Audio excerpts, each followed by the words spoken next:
যারা দেশের স্বাধীনতার জন্য অনেকে স্বামী হারিয়েছেন, অনেকে সন্তান হারিয়েছেন, আমাদের রক্তের উপর যে স্বাধীনতা, সেই রক্তে সেই স্বাধীনতা আমরা কখনো ধ্বংস করতে দেব না।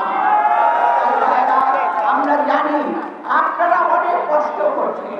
গত 15 বছরে আপনারা মামলা হামলা নির্যাতনে আপনারা কেউ বাড়িতে ঘুমাতে পারেন নাই, তারপরেও আজকে আপনারা ছুটে এসেছেন আমাদের আমাদের দেশের থেকে বিরুদ্ধ করার জন্য। এই আমি বলতে চাই ভাই বোনেরা, যেহেতু বৃষ্টি আসছে আমি বক্তব্য বেশি রাখবো না, একটা কথা বলবো। আজকে আমি বাংলাদেশের জনগণের কাছে আহ্বান জানাচ্ছি, আপনারা যেভাবে নির্বাচন বর্জন করে এই সরকারকে না বলেছে, তেমনি আজকে দেশের একটি বাংলাদেশ মুক্তির জন্য আমাদের সঙ্গে এক কাতারে নেমে ঠিক একইভাবে আমাদের সঙ্গে আজকে রাজপথে নেমে আসুন। এখন জন্ম সনদ দিয়ে খোলো বিকাশ স্টুডেন্ট অ্যাকাউন্ট। নিজের বিকাশ নিজে কর। আসুন, আমাদের লড়াই শুরু হয়েছে, সেই লড়াই থামবে না যদি না দেশের একটি মুক্তি না আমরা করতে পারি। মনে রাখবেন, এই মুক্তি হলে আমাদের গণতন্ত্রের মুক্তি হবে।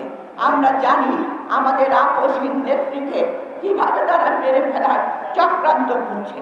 অনতিবিলম্বে যদি মুক্তি না দেয় তাহলে এই আন্দোলন ভয়াবহ রূপ ধারণ করবে, এর পরিণতি কোনোদিন ভালো হবে না।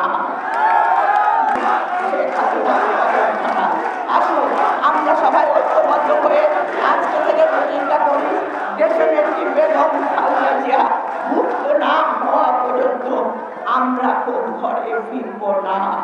আমাদের বিদ্যালয়ে রেখেছে, আমরা অত্যাচারিত হয়েছে, আমরা আরো নির্যাতিত হব, তারপরেও আমাদের লড়াই চলবে।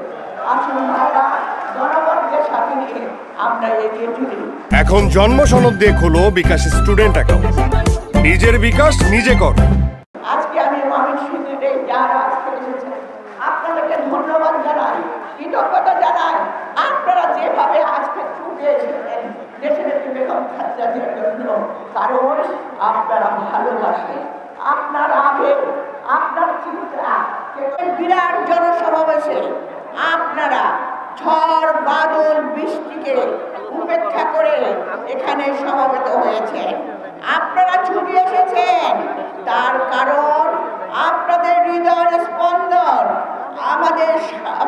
আমাদের দেশনেত্রী, তিনবারের সফল মন্ত্রী, প্রধানমন্ত্রী, তিনি বীর মুক্তিযোদ্ধা, তিনি দেশের উন্নয়নের অন্যতম কারিগর, গণতন্ত্রের প্রতীক বেগম খালেদা জিয়ার মুক্তির আন্দোলনে। আপনারা জানেন এই আন্দোলন লড়াই আমাদের আবার শুরু হয়েছে। আমাদের এটা আরেকটা ধাপ। আমরা আন্দোলনের মাধ্যমে এই বেগম খালেদা জিয়াকে মুক্ত করে আনবো।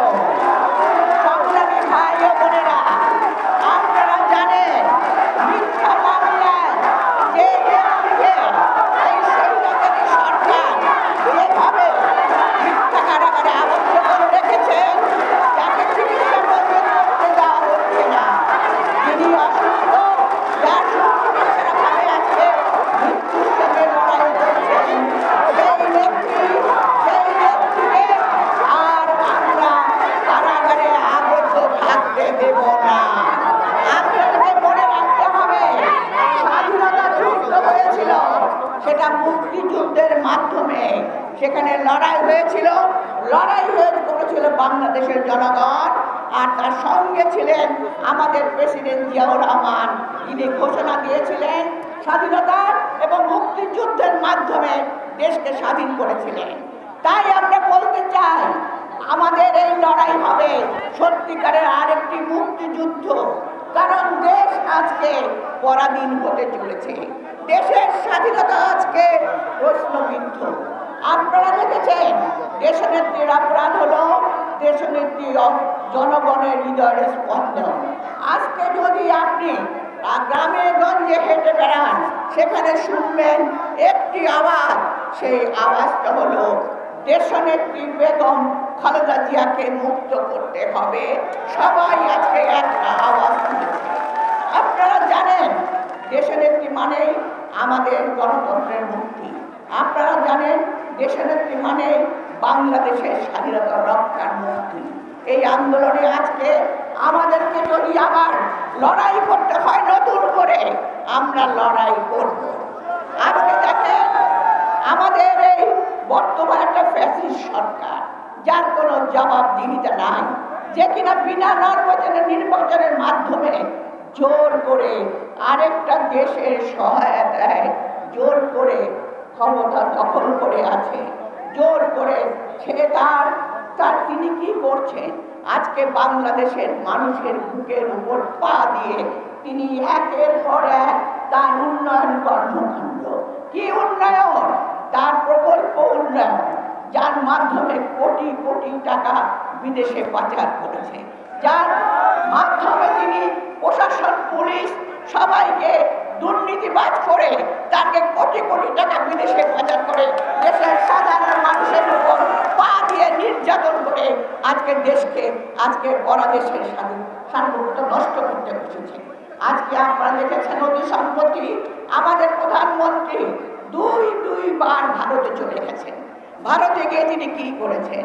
তার কোথায় আমার যেটা চুক্তি ছিল, আমাকে ক্ষমতায় বসাও, আমার সব কিছু আমি দিয়ে দেব, বাংলাদেশের সব কিছু দিয়ে দেবে।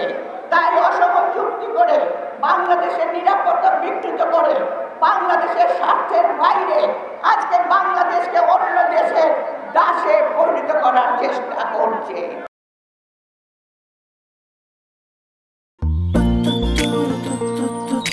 জীবনে এত মেয়ে দেখলাম, কই কোনদিন তো কারোর জন্য এরকম লাগেনি।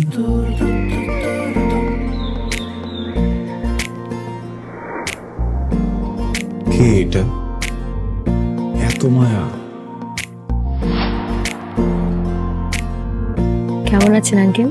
কোন দিক দিয়ে দেখে আমার আঙ্কেল মনে হয়? আরে আপনি আমার মামার ফ্রেন্ড না? কোন মামার ফ্রেন্ড? শামীম মামা। শামীম মামা। আস্তাগফিরুল্লাহ। কি করছিস তুই? না আমার ভাগ্নি মায়া। আমি নাই মামা। Thank you uncle. এই আগে জানলে আমি জীবনও স্বামীর সাথে মিশতাম না।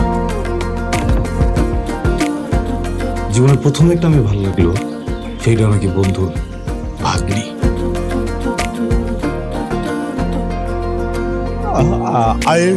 I love you. এভাবে শুরু হোক আমাদের গল্পটা।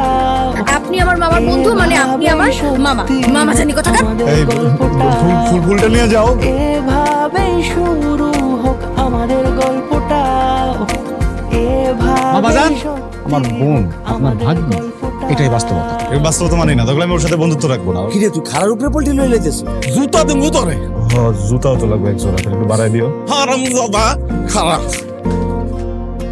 তুমি মন সারাটা সময় কাছাকাছি এলে ভালো লাগে, তাই শুধু কাছে টেনে যা। Thank you.